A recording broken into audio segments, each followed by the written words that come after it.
разобраться в том, что происходит, не обладая методологической базой познания, просто вот анализ – это выявление, это динамический процесс выявления процессов и явлений.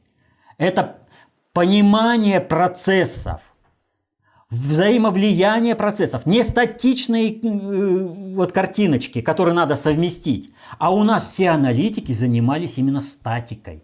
Они не обладают вот этим пониманием, как формируется аналитика по основе вот этого динамического процесса, развития процесса. То есть, что нужно было делать? Нужно было отслеживать сам процесс, какие силы влияют, какое целеполагание, как то или иное событие влияет на то, чтобы этот процесс пошел. Понимаете? Какую коррекцию надо сделать? Потому что каждый шаг, он меняет положение. Значит, нужно выявить процесс. Если процесс не выявлен, ни одна статичная картинка не даст ясности понимания.